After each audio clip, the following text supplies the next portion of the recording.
afternoon and welcome to Guided Meditations and More. My name is Ade Richardson, and this is a video podcast that I've been hosting with various types of people on talking about a variety of topics. And today we're here with Maya Samay, and today's topic is plant medicine. If you have any comments or questions for Maya, please leave them below the video, or you can send me a direct message as well, and I'll try to get those questions to her later on. If you're new to the page and you'd like to be notified about upcoming interviews and other things that I post on the site, if you like or follow the page, you'll get the updates and notifications.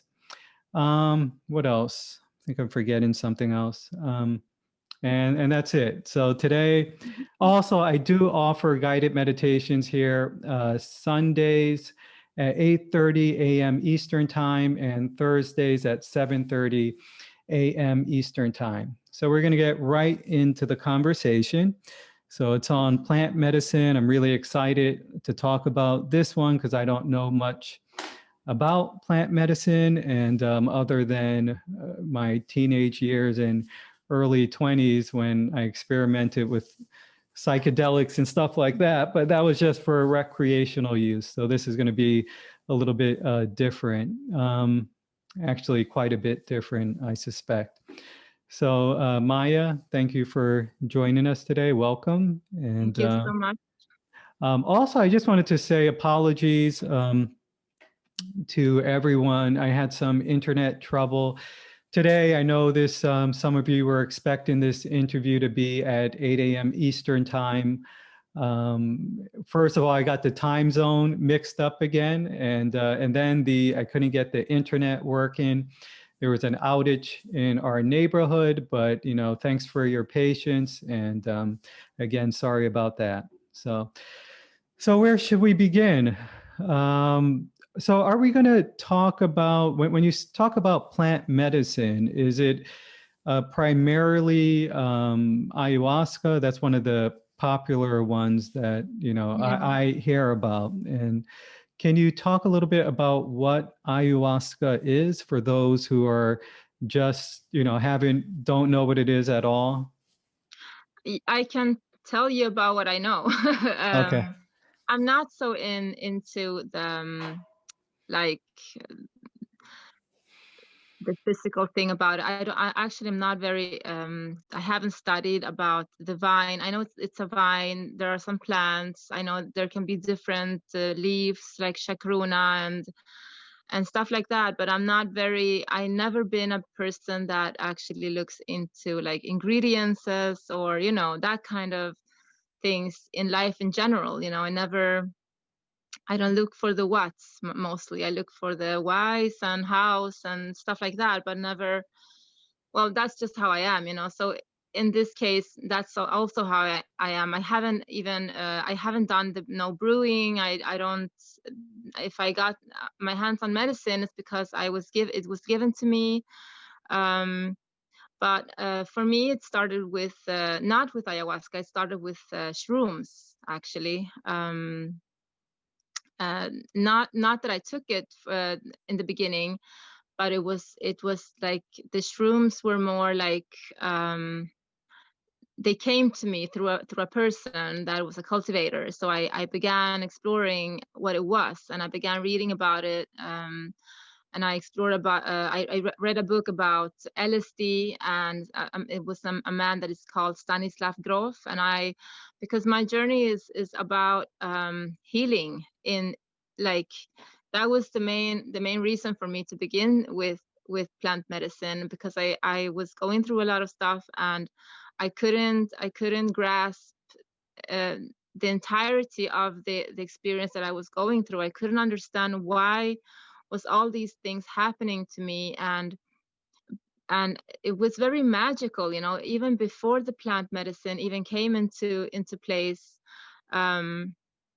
Things just began opening up for me. So for me to talk about plant medicine is kind of to share about my own path with it, because I'm not going to talk about this in a way that it's not a general path in a way, because I realized that plant medicine, it's not about a fixed way of doing it. It's more about a way of doing it with your heart and essence. It's so when I see that people say, oh, you have to go to the Amazon and you have to drink with shamans and all of that stuff, I was very respectful for that, and I saw myself in my position, and I said, I will I will never get to that. It's like, I don't have a dime. I'm living in Sweden. It's cold and it's not even legal here, so it's like, it was very, for me, I slowly began understanding that it would never be for me in that way, but then I understood that some people come over to Sweden also, and they have ceremonies, and we could go and stuff like that, and I have done that a lot, but um I've also had my share of not so good experience with plant medicine, because it's also part of the medicine journey. That's the thing, because as a human being, we tend to see things in very black and white, either or, but it's not actually like that, because everything in your journey is part of it. It's like everything you do, like the most mundane things of life, are still part of the spiritual journey. So when we meet a bad shaman, or a shaman that does not want well for us, it's not all it's not just like that. That's a dimension of truth. Then you have the dimension where the shaman is helping you, because it's giving you this tremendous gift of darkness, and you have to transmute it. And once you do, that's a gift. It's love. It's not bad. So it's that's how I'm going to have to share this, because it's what I found is, like, plant medicine, it helps you to be more in your essence. But in the beginning, she just opens you to you. So if you are in a state of that you are more in your mind, and you're more like, the entities are more in charge of your being in the moment, that's what you have to transcend first. That's what you have to deal with in the beginning, like these mind things, the difficulties, and how pains, and everything that happened in childhood and all of that. So that began for me as well. When I went to ayahuasca, I had a healing ceremony in a way, where I wasn't expecting it, but she was very ayahuasca. Now I'm talking about ayahuasca. She was very it's like she has opened a path, like it's like a fairy tale, you know, and it's my own fairy tale in a way. But I know somehow that everyone has this fairy tale waiting for them. So I'm just doing the experience, but this is for everyone. But we have to come through this barriers of do's and don'ts, because if you just fix your mind into, okay, I can only become a shaman, or I can only do medicine if I'm in the jungle, where you're not going to do it, or maybe you're going to do it just if you're privileged enough to do it. And that's not how it works. Ayahuasca always tells me, you work with what you got. So it's hard for me to explain it in a path way. It's like, I'm going to share it more like how it began for me, and then we can take it from there. Okay. Yeah, that sounds So great. yeah, because it's very, it's not, nothing is kind of linear, even if it is. So Yeah. it's both. So for me, it began with meditations. I began meditating, and I was seeing all these things that I never could have made up in my mind, and I haven't read about it, and I didn't know what it was. But I saw all these things had to do with the Mayas, and I didn't even know what the Mayas were. I didn't know what Yucatan was. I didn't know all these places. I didn't know them, but I was seeing them in my mind, and I saw a flower, and I was holding it like I was old, and I was holding it, and I was speaking this language I didn't understand, and I knew that I was saying that I wanted to heal with these flowers. And then I went out to the jungle or something like that, and I was making a potion, and well, a lot of things happen. I don't want to, like, I just want to talk about the medicine in a way, so I'm gonna leave some of it out. But Well, it was what? and that's you just hit on one question that I was going to ask Yeah. is, you know, it sounds like the plant called for you, you know, Yeah. and that's Yes. sometimes that's something that you hear. So one of the questions is, you know, how do you know that this is part of your path, or that you should take this medicine? And Well, you know, she calls. That's for sure. She calls. At least in my experience, she did call me, and I reached out to a shaman that I kind of knew, and I was told that I was being prepared to have ceremony, and that I should come, and everything just unfolded for me perfectly. Um, in terms of money also, even because, and I didn't even have a lot, but everything just was arranged um so I could do this, you know. And um before going to ceremony, I just instinctively just prepared myself, you know. There was a lot of talk about the diet, which I did, um, but for me, that I didn't feel that it was the most important part of the diet. Was not in the food. For me, the diet was more about my perception of where I was and what I was about and what I was doing in the moment. And I was still doing stuff with meditation and things like that. And I did a breathing ceremony, where it was a holotropic breathing, and I had this incredible psychedelic experience with it, and I couldn't even understand how it was possible, you know. I saw myself as this Mayan woman again, and I was doing this thing with energies and stuff, and I was like, it was like in a kind of a war thing with another being, an alien or something like that. It was very, very, very strange. And I don't have a vivid imagination in that way. I like to look at things. I think about a lot of things, but I hardly tend to make up things, you know. That's not how I am. I'm very, very like, I want to touch this, I want to see this, I want to know what this is to believe it, you know. So when the magic of of this path just opened up, it was so much that was just pouring in, you know. And I was like, I was being so overwhelmed about it. I didn't understand anything. um I was very, very like, innocent in a way how I approach it, because I didn't know, and I was just listening to all these people talking to me about it and giving me all their wisdom, and I was just very respectful about it and just being in it, you know. And um, I got to do a journey into the vine of ayahuasca in that experience with the holotropic breathing.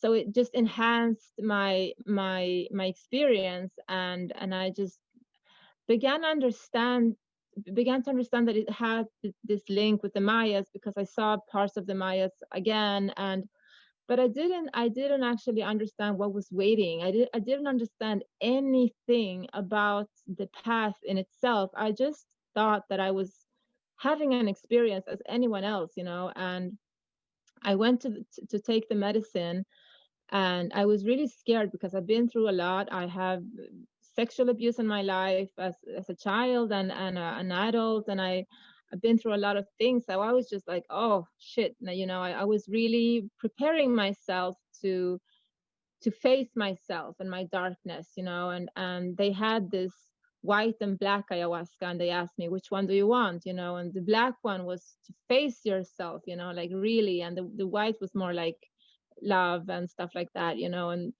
I took the black. I just said, give me the black, please, you know. And I took it, and I was like, oh, very brave, they even told me, you know. And I did it, and I was expecting the worst ever. You know, I couldn't, I was just like, let's do it. And she was the most, I'd experienced, just became the most beautiful, like an invitation, like just she was holding my hand, you know, and just allowing me to enter this realm and to feel so part of it, you know, like it was even, I felt like I was even like being welcomed back, you know, in a way. So and I saw myself, and I had these Mayan like cities in my hands or something, very old cities in my hands, and my fingers had eyes, and I was just and I had tattoos on my body, you know, and all these neon colors, and I was just like, wow, what is this, you know? It's, I couldn't believe it. And but I just allowed the experience of that, because that was like the introduction to it. And then in the second ceremony, I had this, we had a collective ceremony with a group, and it was really awful. And I was going to, I took the white ayahuasca that night, and I was going to face my own, you know, stuff with not being creative enough anymore, because I painted as a child and I cannot do it anymore. So I thought that I was going to do that in that ceremony, because we were asked to have an intention. So that was my intention. And I began seeing all these spiders everywhere, and they were like doing these webs, and I was like, oh wow, this is so awesome, you know. And then I just turned to the side, and just when I look back, I have this big dragon in front of me. It's like in all these rainbow colors, and it was just looking at me like this cat, you know, in the Alice of Wonderland, with that smile, that vibe, you know. And it was just looking at me, and it was like it knew me. And I looked at it, and I was just like, wow, what is this, you know? And but I felt some familiarity to it. But then we had this incredible dark experience, and um something happened to me, something happened. And after that, I was not able to see anymore. I Before that, I could see this big dragon, you know, in all these colors and all these dimensions and 3Ds and or whatever, you know. But after that, it was like I couldn't see anything. It was like something was taken from me, you know. And it took me a lot of time to accept this, to even be so, because ayahuasca after a while began telling me that you should not go to these people anymore. You should, this is not good for you. And I was just, oh, this is my ego talking, you know. I'm feeling too important now, and I shouldn't, you know. I was I in a way I was sabotaging myself, I think. But it was just how I was seeing it, you know. It doesn't need to have any kind of more sense of opinion about it, you know. It was just what was happening in the moment. And but what I realized is that these Mayans that I'm kind of understanding to be part of in a way, they knew stuff spiritually that other people haven't really understood. And it's like we are playing a game, and it's the game of life, you know. And these Mayas, they they they they travel in dimensions. So they come to us. Some people, I guess not everyone, but we have different paths, or maybe everyone, and we just need to unlock it, you know. That's what I am seeing, is that I actually believe that this might be for everyone, but just in their own unique way, you know. Yeah, and it's interesting that you had a certain expectation with taking the black one rather than the other one where you would feel all love. But the experience, it sounds like the ayahuasca gave you not what you had expected, but what you needed at that time. And that's one of the other things is how, I mean, should one go into this sort of ceremony having certain expectations, or you know, especially those who have, what would you say to someone who has a hard time letting go, has a hard time opening? Maybe they're in their head a lot, and they're approaching this ceremony. And maybe Mm-hmm. one of the difficulties that they have in life in general is letting go of the idea that they have control. So they're constantly trying to control life and manipulate life, but then they're coming to this ceremony. So how should they approach that? Well, I would say to be honest with that. If you cannot let go, stay in that. Allow that to be the entrance of the ceremony. Ayahuasca only she helps you to see yourself, to see if you're honest enough with yourself or not. But she cannot do so much in a way, because she's just giving you. And we are infinite and abundant in so many ways that we cannot even comprehend with a limited mind. That we have to do the journey like this. We it's because we're dealing with a lot of different energies and entities and beings in one. We have to accept that we don't know everything that is going on within us, so we can only through our hearts stay in it. So if I always manipulate things, and I know it at some degree, that is where you begin, without any kind of judgment about it. Just that is where you, because that's where you are, that is your truth, that is your composition of your essences in the moment. So that is where the journey begins, in truth, only in truth. Because otherwise, I mean, in a way, there's no good or bad of this, but it's going to be more of I'm seeing it with people that go and take ayahuasca. They think that it's about healing.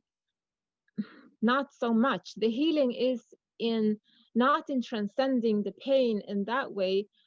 The this transcending of pain is in understanding what we're doing. Yeah. So it has nothing to do with overcoming this or overcoming that, or not being, never going back to that because that hurt me, and not that, but Mhm. the journey kind of, I guess, in a way ends.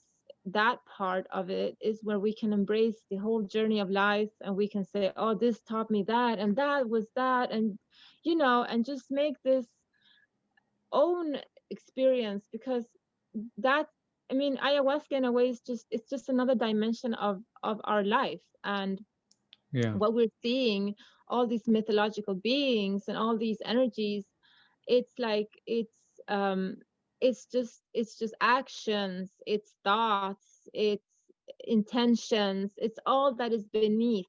So and we cannot see that with just the eyes or our human senses. So, or we can, but not everyone wants to. So it's, that is, I believe, the most important thing is just don't worry about where you start, or because there is no good or bad. I mean, everything is needed to be able to be experienced. It's, we're just giving ourselves the possibility to experience ourselves. So we, when we judge an experience that is helping us to see ourselves in some difference or not, it's just, it's counterproductive.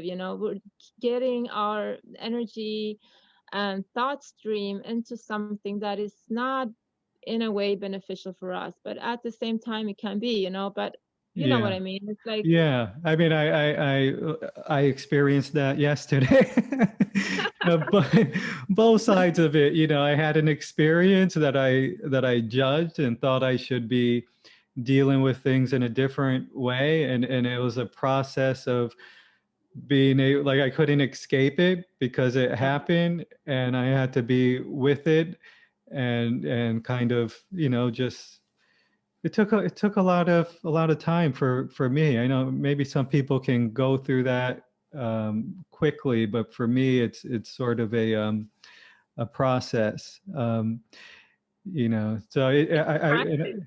yeah, yeah, practice, and you talk a lot about approaching things from the heart, and being honest with where you are, and not some idea of what that should look like, because sometimes we play these subtle manipulations. It's kind of like even saying, hey, sometimes I sometimes I do these subtle manipulations, and kind of let that be there. What I'm noticing is that the mind tries to figure things out. The mind, as you said, the mind wants to know what's going to happen. It wants to be ahead of the game as a way to to have this feeling of safety, to Yeah. certainty, to make sure that the being is safe. And so like we bring this to ayahuasca, and how does ayahuasca help us to, or does it help to let go of it, or is it, or as you said, is it more of it shining a light to, so that we can see the process that's taking place within ourselves? Well, I can only talk from it from my own perspective, but what I seen with ayahuasca is that when it's she changes in respect to how you perceive life. Okay, so the I am that everyone is talking about, for instance, it's for me, it's not the end. Okay, being all is is kind of the beginning of the journey in a way, because it's a very lonely place. Okay, I respect people that do find their peace in being all. I respect it, uh, but I don't see it healing the planet. Okay, I do not, because it's like, I feel like, uh, experiencing her, for instance. Yeah, you are her, but what magic is there in being her in a way, because she has her place. So that's what I understood, is that when I because I actually am very fond of, and I talk about a lot of, for duality, and I try to make the difference between duality and separation. I feel that big it's a big, big, big difference between separation and duality. And people talk about duality like it's something bad, and it's not. It's like it's unity between two or more, so it's like, I don't get it, but I do understand that people can get confused, because there's a lot of talk about spirituality and how it's supposed to be seen. So we don't allow ourselves to see it through our own heart or our own yearnings or our own, because not ev- all of that is not in a way accepted anymore. You're not allowed to have needs or wishes, because everything is non-spiritual. If you want something, or if you just have to be this zen guy or girl, and just don't want anything and just be in peace. And I mean, that's not life. Okay, come on. Like, duality is an incredibly important part, because we have a body, we have a mind, we have a heart, we have an experience. There are others, we cannot just throw that away. I mean, being all is, yeah, wow, but in a way, at some point of this experience of life, you will want to share it with another person that is not you. That is the whole point of this, so that's what I realized with ayahuasca, is that why she came to me and why she talks to me in the way that she does, might be because I actually don't judge duality, and therefore this kind of different duality world in the ethereal opens up, so I'm part of another kind of story in the ayahuasca journey, because I allow it to be, and my heart allows it to be. It's just what you make of an experience with what you have. It's not It's not a fixed matter for everyone. This is how Mhm. you are going to experience it. No, I mean, that is where we are entering some kind of um rules and regulations, and that everything does not, it doesn't work for everyone, because we are so different from one another, you know. That's the beauty of it. That's the beauty, to be able to open yourself, and you have to give from yourself to another human being open to you, you know. So it takes effort, and that's the same thing with ayahuasca. It's no difference, you know. You have to be humble to duality. You have to be humble to that there are entities of every kind Mm. in that experience as well, you know. And it's no easy thing, because they're tricky, and but they're also amazing, and you need, and the only thing that works in that, I realized, is to be true to yourself, you know. I can even give ayahuasca a hard time sometimes about things, because I understood afterwards, after doing my thing and not allowing her to just tell me what is that she also gives you lessons. She tricks you. She, because she knows that you can, and that you're capable, but she has to, you know, um, give you things. I don't want to mention exactly what that is about, because I actually would like to, if someone would look at this, to have their experience, you know. And I have a friend who lives in Turkey, and we have communication at times, and this is a man, and but when I did the tarot cards on him once, I just realized that he has kind of this magician vibe over him, and he has a lot of he can like detect the divine feminine energy really easily, but he has not maybe used it in a very, you know, good way before with females and stuff like that. Nevertheless, he knows to spot how to spot it, and so he began talking to me, and he was doing these ceremonies also, and he had this I am all experience, and he was just, oh, everything is great because I am everything. And I was just like, yeah, I don't know, you know. And we began talking about it, and he saw something more when I was talking to him, and I was explaining what I was seeing.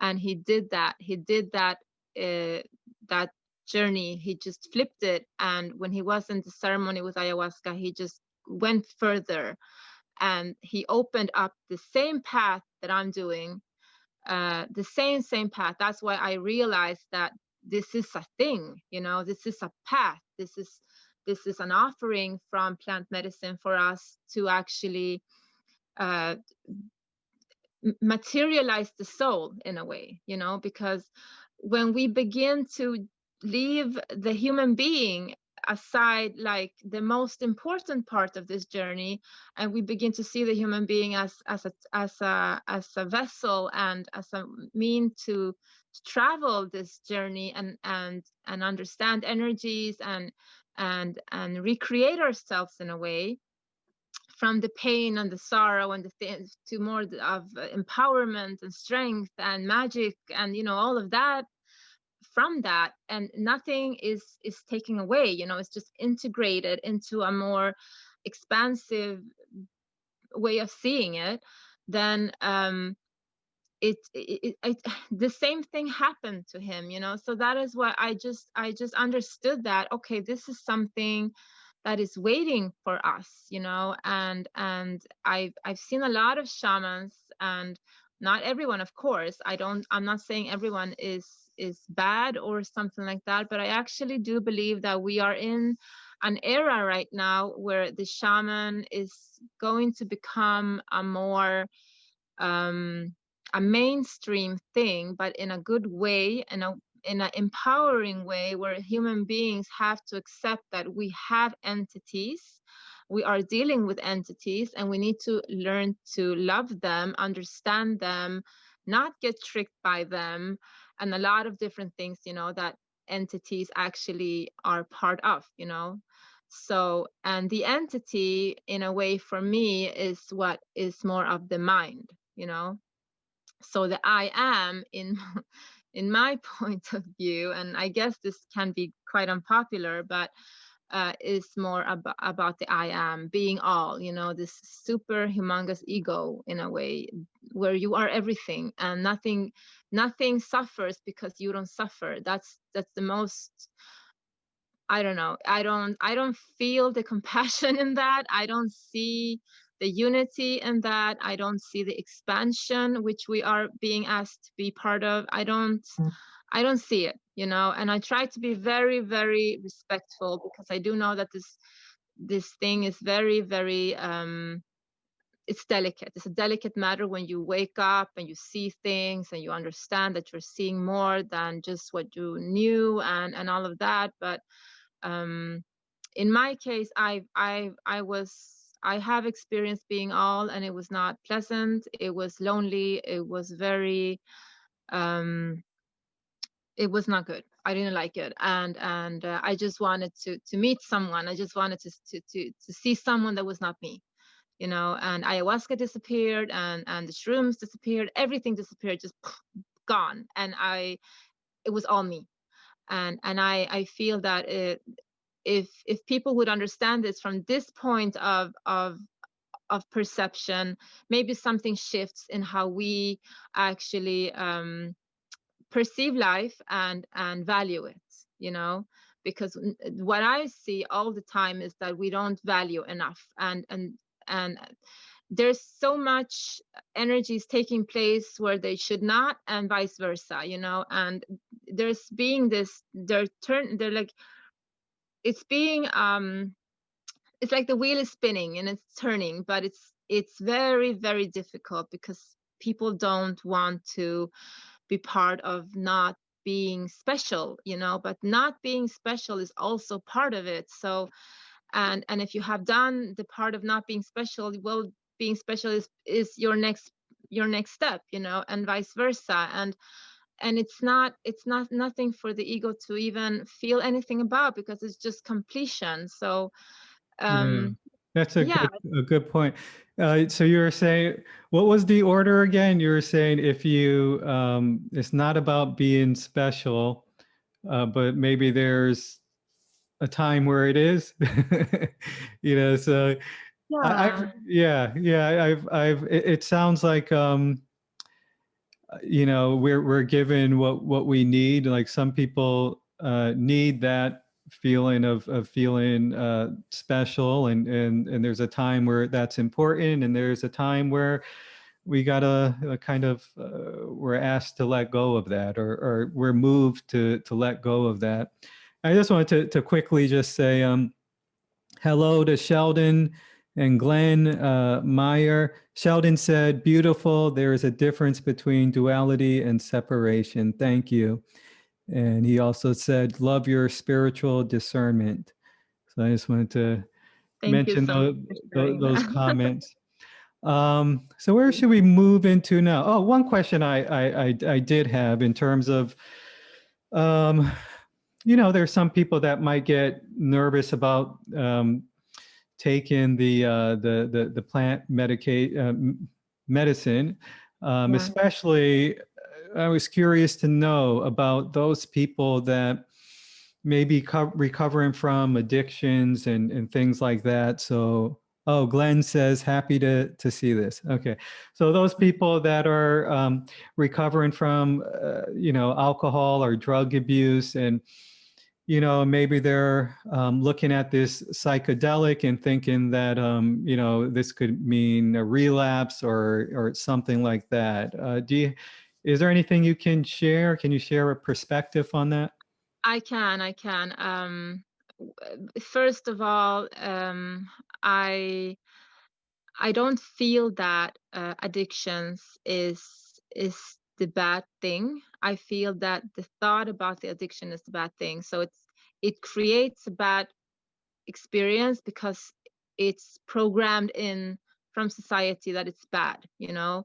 I actually have seen some humans awaken with drugs, heavy drugs, you know. I'm not saying it's for everyone, but I'm saying don't judge it, you know. And if you want to get out of it, it's because you want to get out of it. And if you don't want to get out of it, it's because you don't, you know. It's like I'm really not advocating for heavy drugs. I don't do chemicals at all. I've tried LSD twice, okay? And I just did it because I was trying to get into my mind and not so much my heart. I was trying to make that bridge. Um, but I don't do heavy drugs. I have a lot of respect for different things, and heavy drugs is one of them. But I have to say that we have a very, very narrow-minded way to interpret addiction and good and bad, just in general, you know. So but just stay true to yourself, and if you want to get out of drugs, maybe it's time, you know, and ayahuasca can help you with this if that is what you are meant to do, you know, or she can show you something else. But if you're closed up and you only have this perception of how society is and how it works and what is good and what is bad, even being spiritual, even if you're trying to be, you know, more like free or open-minded, and you don't look like society, you have to see society as like like a thing that comes from within, you know.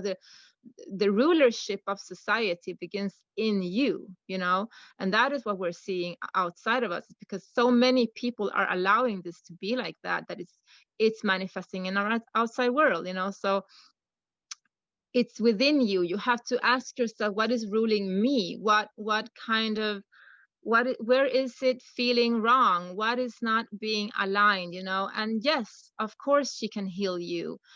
She can.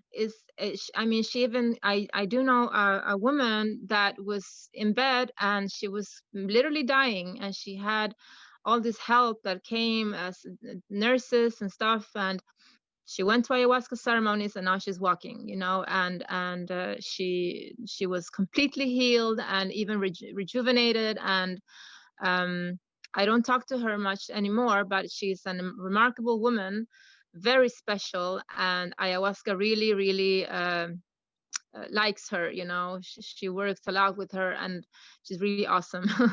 But so yeah, I mean, everything, it's an individual journey. You cannot put, I don't feel that you can put a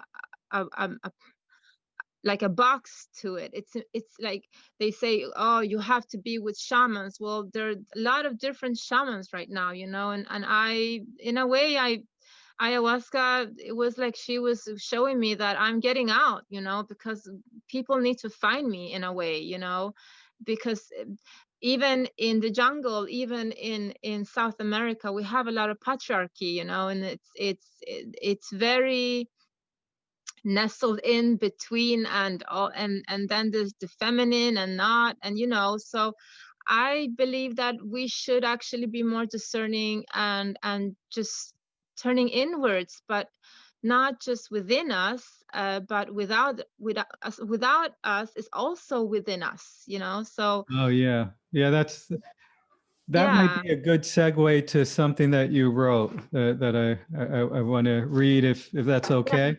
Yes, of course, of course. Um, this is something you posted. I love the stuff you post on Facebook. So this is something that you wrote. Wounds and fears are showing their possessive grip over us and projecting our outer world. The point is not to overcome it by faking it. The point is to overcome it while knowing that you're kicking and screaming within. The point is to know what your pain wants to do, but you holding that pain in your arms so it doesn't have to. As a child, I always felt very insulted and badly handled, and even so, I allowed myself to trust as much as possible, knowing that I simply had no choice. Well, today, I and we all have choices. Choice is not an illusion if choice has purpose. Purpose is brought out of depth and from knowing your strengths as well as your weaknesses, both within and without, as you mentioned. Yeah. I feel something really important happening while choosing to hold my insecurities in scrutiny, but also in compassion. It's hard as it's opposing everything I've known myself as, but I'm feeling my heart beat to the beat of my own drum so strongly that I'm choosing to dance with it blindfolded. And then there's a little segue here. It's going to read this part that you sent me. What I'm explaining is that the journey is not altogether unconscious, but also conscious, and that we are always experience for others, and experience for others, and others to us. Therefore, the experience is not negative, but paradoxical and in infinite dimensions. I am in an experience as you and everyone is. We all come with lessons to learn from, and this, I believe, the soul knows of. Okay, so I'm just going to read this last part.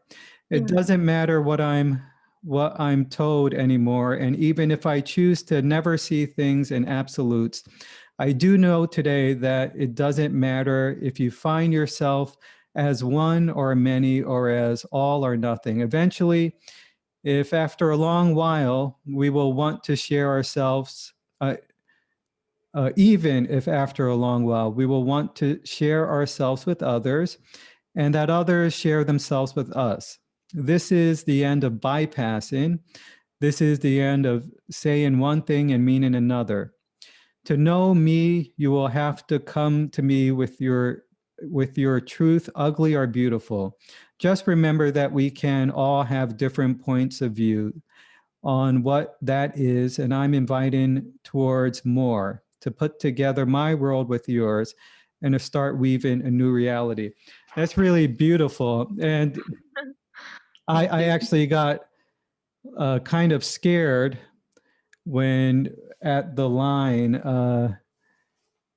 to know me, you have to come with me with your truth, ugly or beautiful, because that, like, one of the things for me is that I've been dealing with sometimes is the fear of being found out.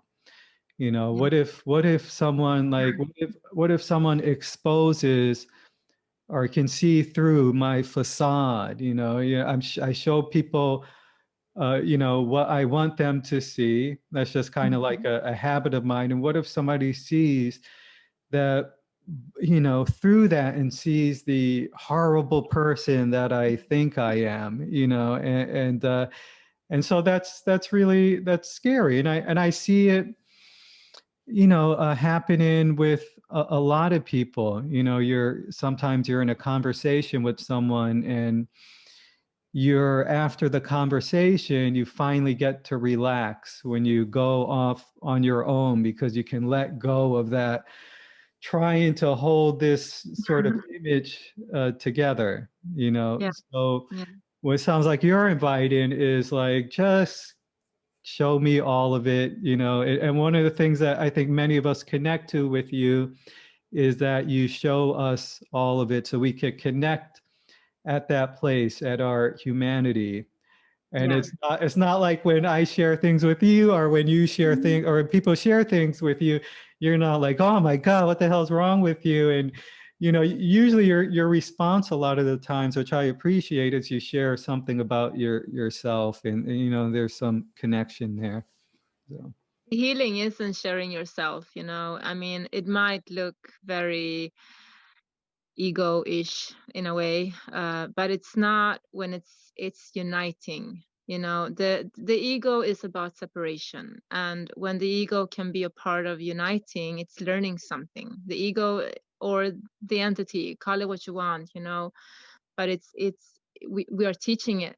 We're teaching it how to behave through experience, not through rules and regulations, but just experiencing how our essence, human, the half part of us, because we're both, um, acts and does things, how we unite, how we share, what is the experience of I mean, whatever, having a candy and sharing it instead of just eating it for yourself. What is the experience? That is how I believe that we can change people. It's not change, it's setting an environment for everything to allow itself to feel accepted and be part of something more.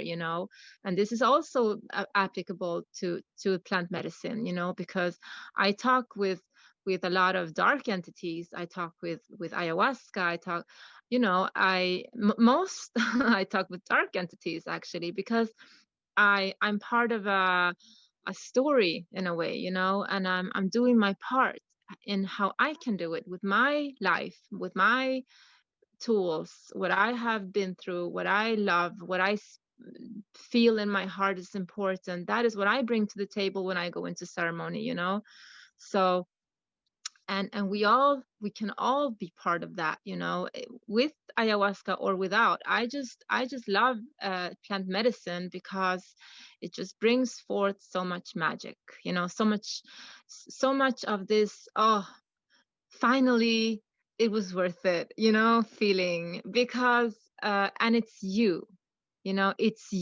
and through you everything is just like it shows. It's like uh in these Disney movies where a human being is in the forest, like Snow White, and all the animals come out to see her because she's in this state of being vulnerable, and everything just comes to look at her and see who she is, kind of in that way, because they're curious about us. There is a them, there is a us, not because that's the only reality, but because it makes it more uniting. We are becoming the I am together. It's not, that's why I say we are not just I am, we are also we are, because we Yeah. are together, we're experiencing us, and life becomes real when you care for it. That's so simple in a way. If you care for it for real, it becomes alive, because you don't feel the need to be the only one in your own story. It doesn't become so important to be the only one. It's not even if there is some kind of reality to that as well. It's not about taking away anything. It's adding, adding, adding, adding, expansion, expansion, expansion. And that's when you get to the multiverse. That's what ayahuasca told me, that I am in a multiversal energy or reality, because I care for everything so much that I just don't care of changing anything. I'm just allowing it to be, and talking and speaking and sharing and loving me, and the most hideous ways that I have experienced also, but it's still their expression. It doesn't fit mine, but then I have to be able to share that with them. Of course, this is not, as a child, for instance, when I was going through so much, I in a way understood that I was, but I don't think that most people do. So I don't feel that it's fair to say that just because a child is going through something terrible, but it's just the soul doing their thing. No, I mean, that's where you have to have consideration to different kinds of reality. All again, everything has its part. We have to feel with the heart. We have to feel this. If this kid, if I put my opinion upon it, will it respond? Will it unite with me, or will it do its own thing with it? Will it just drift away from me? We have to be able to feel that we are so, as much as that we know enough, to be able to discern and to know through us, not so much listen to everyone anymore, but at the same time listen, because you have to know what is not to know what is.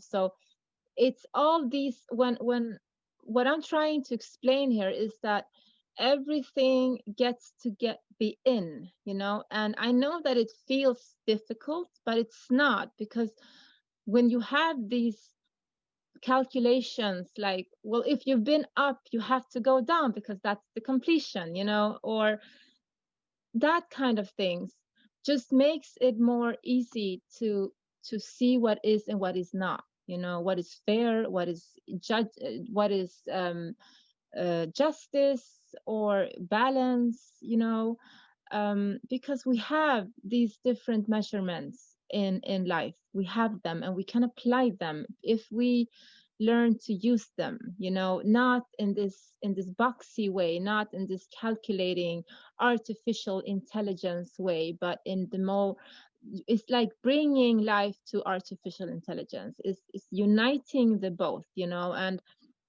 and one thing that I've seen in ayahuasca ceremonies and with the shrooms is that we have programs. I've been through a lot of different ceremonies where I have to purge uh, programs, old ancient programs. One I remember, I thought it was going to kill me because it was so painful. And she just came to me and she said, okay, I'm just going to tell you this. You're not going to die. Just please pull through, And I was just, oh my God. And it was so heavy, and it was a thing that was it got because in the ceremonies what I've experienced is that you kind of pinpoint something and it just creates this whoosh big thing, like this experience is like um I saw a thing in ceremony, and it was a thing that I was thinking about before the ceremony, and it had to do with jealousy, and I felt so stupid, I was like, why am I jealous of this person and this and that? And I was so harsh on myself, and then when I got into ceremony, I just saw this person again just going by me, and everything just clicked because I saw more, without my ego and my pain and stuff. Like everything just clicked, and it just a process started within me, and my mind was like was seeing all these colors and stuff and geometrical patterns and these feelings. My heart was beating really fast, and so ayahuasca told me, yeah, you found it. You found the programming, and that was it. And now we have to purge it, And that's how the work for the collective in a way works. I find it, I purge it, and then I dance or whatever. Yeah. It's Well, it's it's it, yeah. uh, uh, um, well, just want to say hello to Brandon Prince. Johan also said, so glad to see you, my dear soul sister. And I wanted to talk a little bit about purging, because I've never done ayahuasca, and I was actually, part of why I'm doing this is I was hoping, my plan is for you to channel the plant and I'll have the experience. Yeah. And so, one of the things purging. So you see the images of people throwing up and doing these things, and so maybe you could talk a little bit about what purging is, the different ways of doing it. I know for Yeah. myself, when I'm doing, like last night, I was doing some processing of emotions, feeling a lot of stuff in the diaphragm area, like a lot of feeling not good enough, like a failure, just feeling it there and breathing into it. And something like takes place. There's a rumbling and a kind of a letting go that happens throughout my body. But I want to have the throwing up of I want to see it come out. Like that's one of the things that, kind of, I was just curious about. So I wanted to hear your experience on that. Well, the purging is really it's an awesome experience in a way. The first ceremonies I went to, I wasn't purging, and I was like, why am I not purging? I was concerned, and I tried and I couldn't, and all of that stuff. But eventually, I did purge, and it's like you purge demons or something. It's really heavy, and you can feel it when you are in group ceremonies, for instance. It's very heavy, you feel the like that, when you're purging. But you can also yawn, or I don't know what more. Yeah, yawn. I yawn a lot when I'm purging also. But you don't have to purge. but it's I see it now, since I've been in it a bit now in some years. In the beginning, I was seeing it more like this, the box, you know, like I have to purge, I have to go to the ceremony and this and that. But later on, I just began to have my own interpretation of it and understand why I was purging it. And since I was seeing these programmings, like it was literally like programs, you know, blue digits and stuff like that. It felt like that. It was not like I could see it, but I saw it, you know. And then when I was purging it, I really felt the difference, you know. The most impact I had with that was that one that I was talking about before, that I was not going to die, and that thing. And when I purged it, and oh yeah, you go to the bathroom as well, of course. I forgot that one. So sometimes you sit on the bathroom and you just sit and you have your thing to vomit in, or you're purging from every every way possible. And you know, the being all, you know, fancy and stuff, it's not part of ayahuasca. You know, you have to be prepared to get down and get dirty, you know. That for me is a good ceremony, you know, when you have done it all, you have shit it out, you have vomited, you know, whatever. But I really sensed the difference when I purged that time. I was in the bathroom and I vomited, and then when I was done, I came out to the ceremony room again, and I felt again, you know, the vomiting coming, and I just took a jar of water and I just shoved it, you know, I just drank it, and then I just purged, you know, like it was, you know, the sound is really crazy when you purge on plant ceremonies. It's incredible.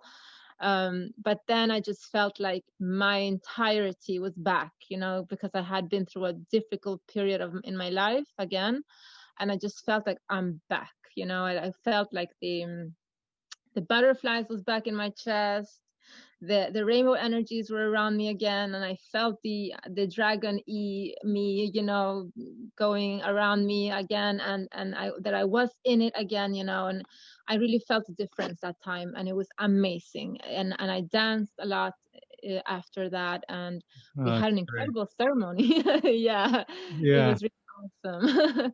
So there, But so that leads to one thing you brought up that I also wanted to ask is you mentioned that it sounds like you've been in ceremony more than once. So yeah. is this like a one-shot deal, or if someone is looking to do this, should they expect that this is a process? You know, it's not just. I would say if you're going to do it like I have done it, you just have to accept a, a a relationship with the plant. You know, it's a communion. It's you go. I've done it. I mean, I didn't have ayahuasca all the time, but I did have a lot of shrooms, and and she came through the shrooms. So I've been able to channel her anyway. So I mean, once a week, you know, with the shrooms, because it's possible. With the ayahuasca, maybe it's expensive, and it's not more. You don't have in Sweden. It's not that attainable, but with the shrooms it was, and I did it very very often, and I went in, and it was like I was having an experience aside my own life, you know. And I was working with her, and I was getting to know her, and she was getting to know me.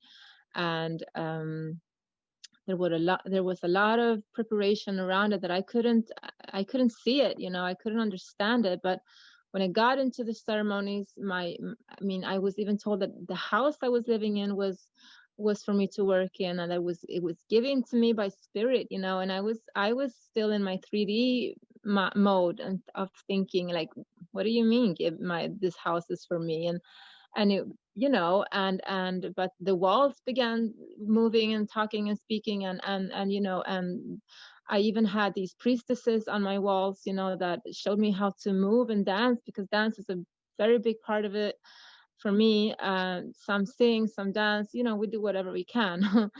So but be prepared to to make it an experience, not just to go and go home, you know. It's, for me, I would recommend more of a relationship, you know. Yeah, I mean, I do know that how this sounds, and I do know how people might, I'm not saying it's without danger, because this is also a part of it, especially when you're going to work with the medicine in some point in your life.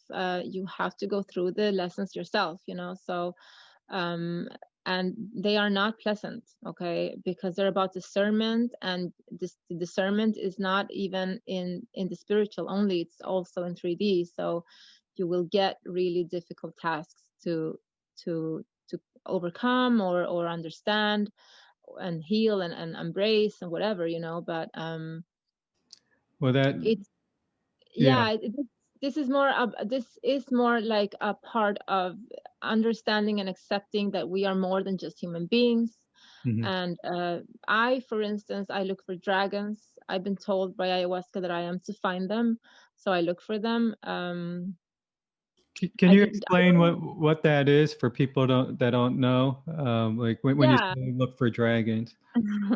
Yeah, of course. I mean, because I myself, when I was told about this and other things in ceremony, I never accepted it. You know, I never just like, oh, okay, this, I am this, or if they say this to me, but oh yeah, this is me. You know, I don't do that. I first of all, I asked, what is that? You know, and as you say, what is a dragon?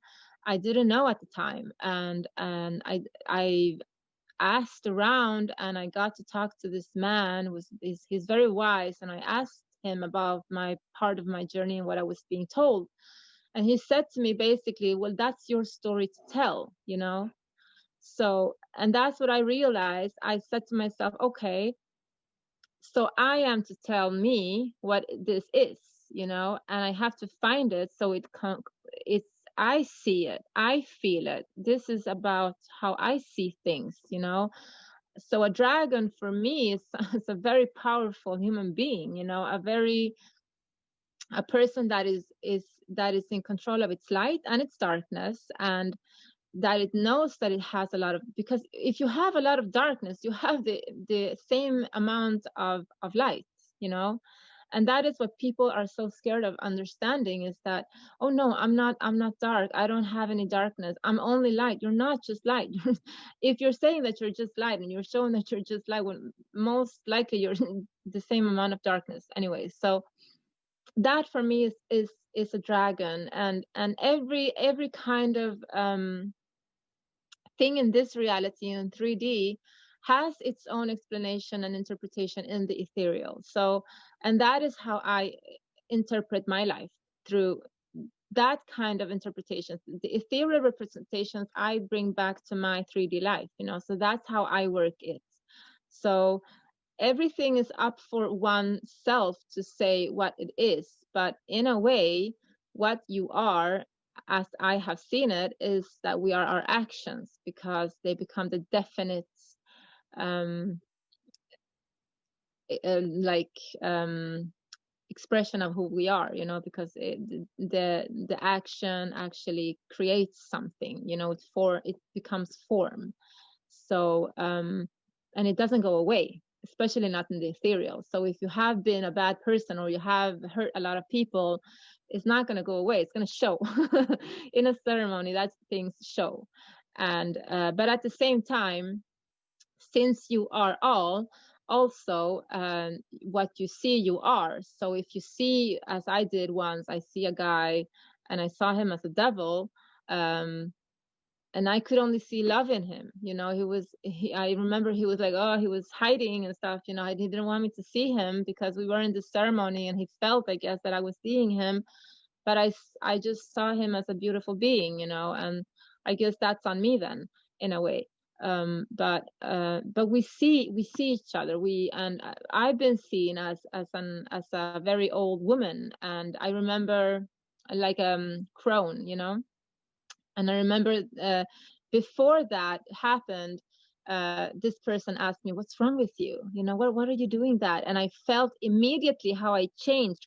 You know, my appearance just shape shifted into this old hag woman. You know, really ugly and really, because that was how I was feeling. You know, and then in and when I've been alone in my ceremonies, because that's when I thrive, when I am alone, because I don't have these distractions around me. I'm being with me and the plant. I see myself as a dragon. I see myself as this incredible creature, you know, like, and I can just, oh wow, what is this? Is this really me? Like, for real? Like, I cannot even grasp it, you know, because I have this difficulty with looking at myself in a good way, because I've been told so much that I'm not. So it's difficult for me. And this has been a big part of my journey, is that ayahuasca actually tries to help me to see myself in good ways, you know. And I'm just like, yeah, no, no, no, it's okay. Because I know I have to be discerning as well, you know. I know I cannot attach to good or bad. So I'm very careful about that as well. So it's this on and off all the time. It's like ping pong, you know, like, Yeah. uh, with And the mind, with the heart. when you say look at yourself in good ways, is that kind of, because sometimes we can tend to look at ourselves with kind of a judgmental Hmm. eye, you Yeah. know, and you know, because I am dealing with this way, or I'm having this experience, or maybe I'm clumsy in this way, or I make these mistakes, and so that's, you know, who I am. But then yet someone else may say, you're such a lovely Yeah. being, and you're like, what the heck, what do you, you know, Exactly. so, and you're like, oh, I don't want to disappoint them, so I'm not going to let them see, you know, what I see. So can you talk a little bit more about that? Yeah, I mean, I think that's really an important part of this, because since you were mentioning, if someone sees you in your light, that actually means that you have that light also, you know, because someone is seeing it, you know. It's a potential the person is seeing in you, but if you don't see it, you're not going to be able to embody it, you know. And I also have the problem that I have difficulty to see myself in the more like mainstream good way, you know. I'm more like, I've taught myself to see a lot of good in darkness. I've taught myself to see depth and love and life in nothing, you know. And since I couldn't use myself, because I completely erased myself from my own journey and my own story as a child and a young adult, what I did was that I saw myself in others, you know, and I kept myself alive in seeing myself in others, but I didn't realize that before I went to ceremony, you know. That's when everything just came together and clicked for me. It was like, oh, I saw beauty in that person who was really bad for me or not being nice to me, and I could see potential in him, or I could see love in him. And that's how I actually got to understand that I was making love to myself with my exes and stuff like that, because they were not being nice to me. So I could not, it was impossible for me to have an orgasm with a man that was not nice to me. So I was apparently having an orgasm with a man, but with my concept of that man, which was me, you know. That was my work, that was my potential of being able to see that person in that light, you know. So it all comes down to what we are able to do with whatever we have. And but when we unite with another human being is when we see them in their light and their love and their potential, because that's when you can relax, you know. And relaxation is a very important part of it, and we can see it on ceremonies, how we morph, or we get into really difficult states of mind and experience when we're not feeling allowed in ceremony, you know. Or we're being disrupted, or you know, whatever, you know. If you say something off in a ceremony, it can be very, very difficult for a person to deal with, if it's not being, you know, lucid about it or whatever, you know. So Yeah, yeah, and that's you a, see how it weaves in, you know. It doesn't even matter if we're in plant ceremony or not, in a way, because it's all the same. it's just different levels of dimensions of it, you know. So Yeah. it, yeah. Yep. So let's see, we're about an hour and 20 minutes in. So we're, but there's a couple more questions before we wrap up. Yeah. And a few people joined us. Diosa Isabel, sorry if I'm not pronouncing that correctly. Hello. So one question is in terms of one of the concerns that I have, you know, in terms of myself. Yeah. I don't want to make it all about me, but, Good. but maybe it'll help other people. But It's good. in terms of energetically, does taking the ayahuasca, can it disrupt subtle energies, or for people that have gone through big energetic like Kundalini, you know, happenings or whatever you want to call it? Like for me, I feel like very sensitive in my whole energy system, you know. So one of the things is put in any sort of thing like shrooms, ayahuasca, or anything like that. The concern is, will it like throw things out of whack?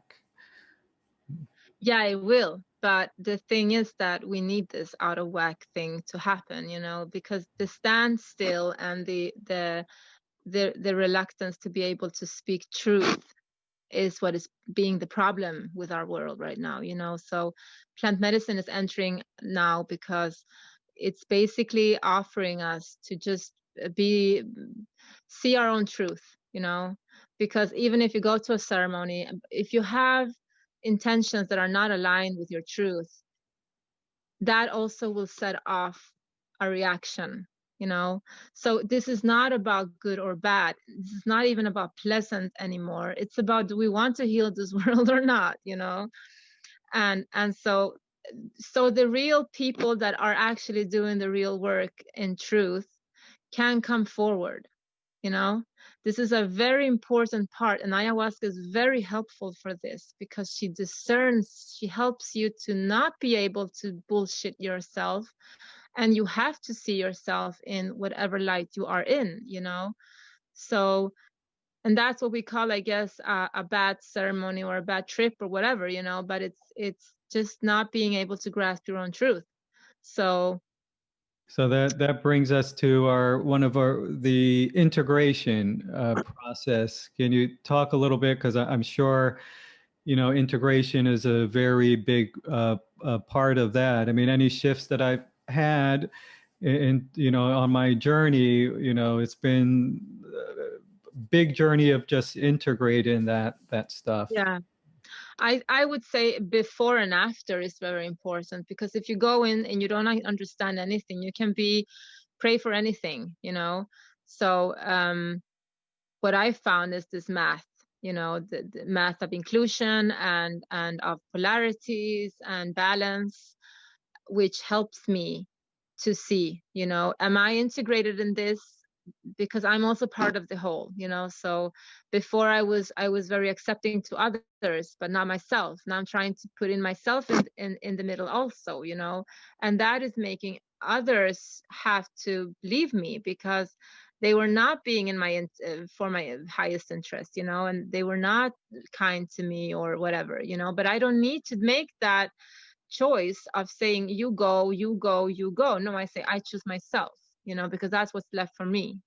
So, and the things just fall off because they're not in alignment in how I am feeling when I am choosing myself. So I just choose myself. I don't even put any effort into saying no to you or no to, because it shows, you know, in a way.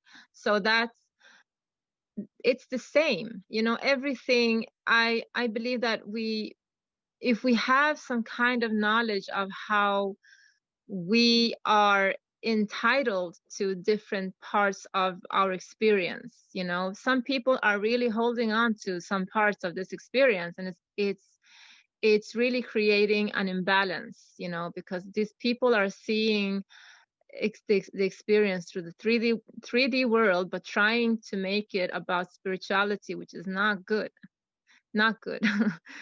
Or it's imbalance and whatever, you know. And So I would say before and after is very important, because this is about discernment. This is not about feeling nice stuff. When you feel good things, it's because you are going to experience that you are working with your truth. You know, that's where empowerment comes. That's when all these beings just come and work with you. You know, they beside you, they help you, they, even dark entities or white light entities, doesn't matter anymore, because you can embrace it. You know, you can see the love. It's about you, but because it's about you, once again, it's about the other, you know. So it's so important to know these paradoxal truths to enter this realm. That's what I'm trying to do with that school I haven't done so much with yet, but that's kind of the point, you know. And yeah, you can do it with plant medicine, but you can also do it without, you know. But integration is not anything else than taking the ceremony into 3D world and integrating it as an experience and seeing and finding it in 3D and doing the work. Because in ceremony, you're not done. You have an experience, you're seeing what is happening, and the energy is aligning for you to complete the journey outside. That is integration, because when you find it, you're understanding what you've been through in ceremony. So just by being able to find it is a very, very good sign that you have understood what you have been through in the ceremony. But then you have to integrate it by acting accordingly, how you feel it would be better, you know. Yeah, So I think that's it's a, not that's a about good point. feeling good, it's about doing good. You know. Yeah, I think that's important because, you know, we can tend to have an experience and kind of live and want to create, you know, just that experience, you know, and live from this place and have that expectation of, okay, if I'm not having this experience, then I'm doing something wrong. Whereas it sounds like you're saying is, what's important is to, you know, the truth will set you free. So continue to live in that truth, continue to live in your heart, continue to take action, you know, and make those conscious choices, which Mm-hmm. may, when you take actions, you know, you will probably come face to face with those parts of yourself that you may be avoiding. You know, that's one of the risks.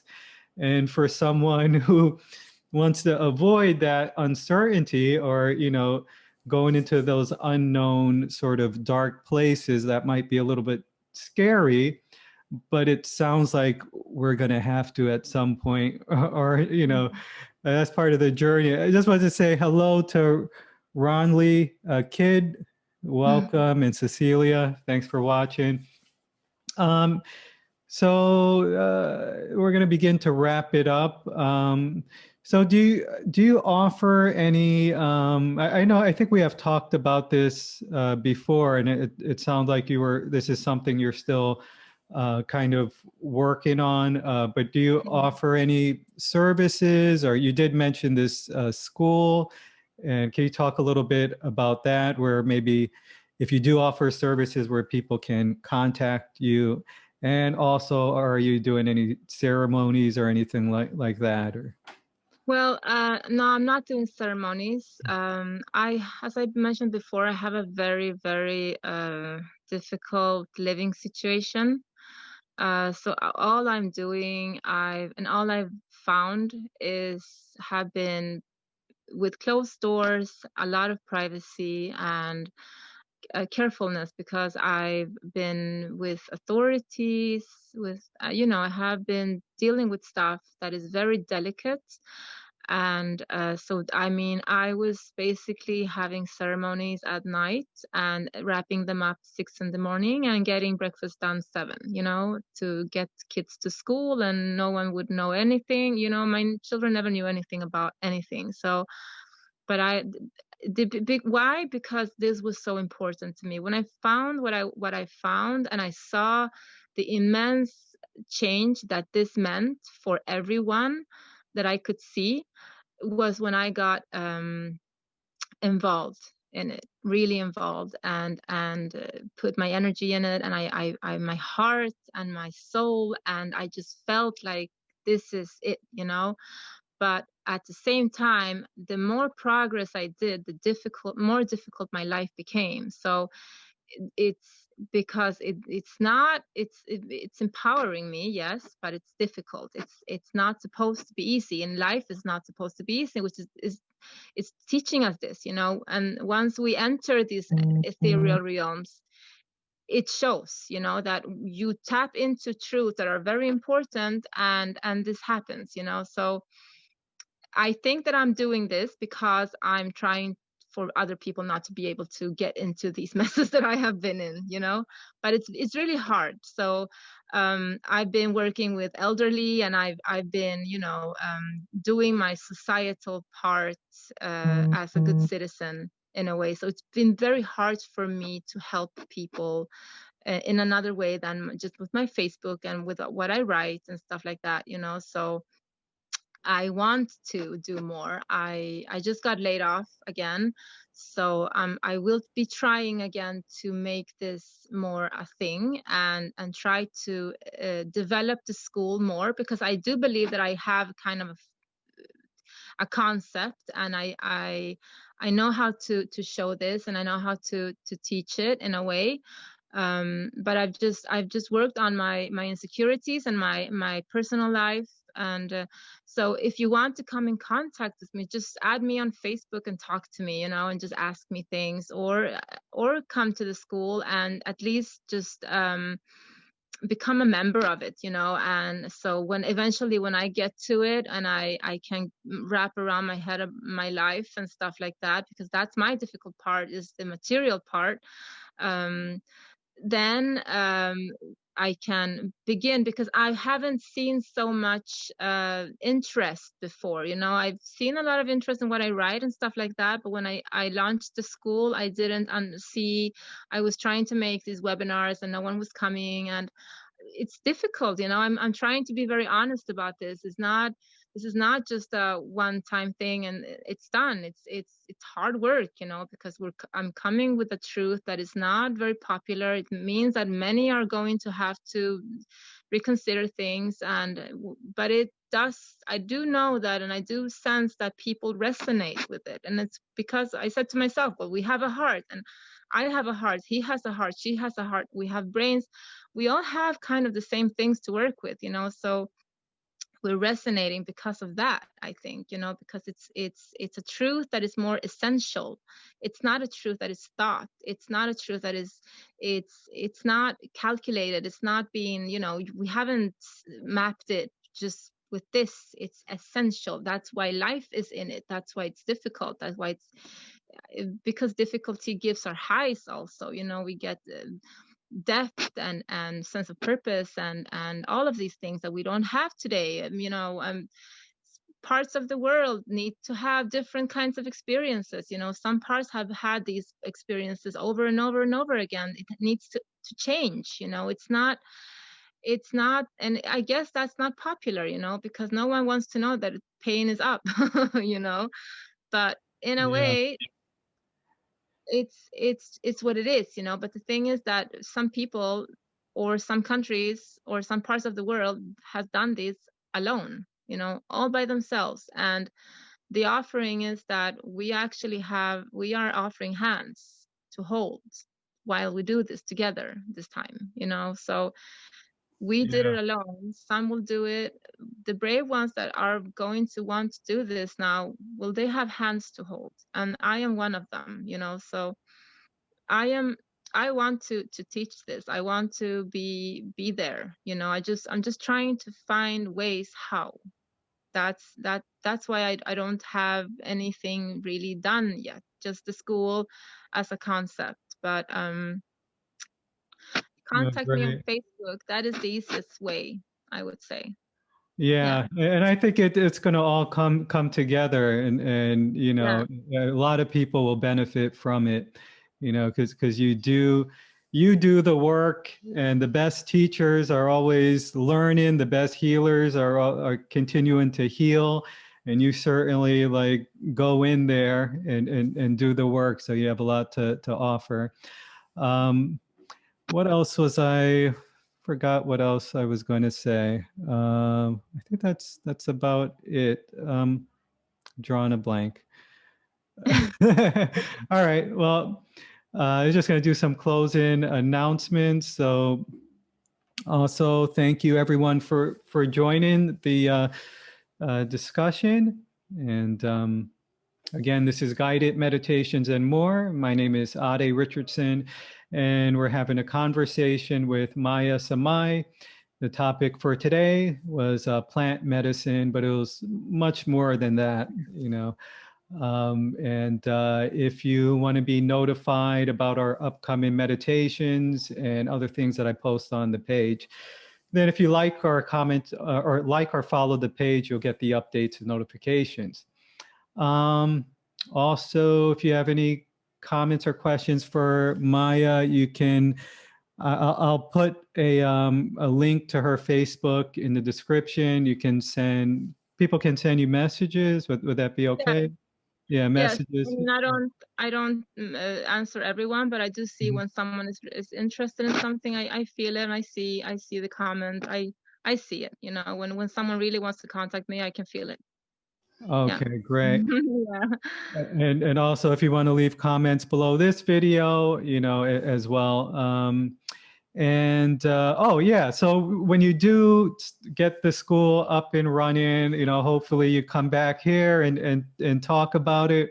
We can do a whole podcast about the school and everything like that. So you It would know, be lovely. Yes. great, thank you. All right, Thank you. everyone. Thank you for Thank joining. you. And Maya, thank you so much again. And sorry for the delays today and the confusion on my end. And as Okay. always, you're so gracious and open and flexible with, you know, with your time. So I appreciate that. And thanks again for being here. Thank you so much for inviting me again. Thank you. It's really, really nice to be here.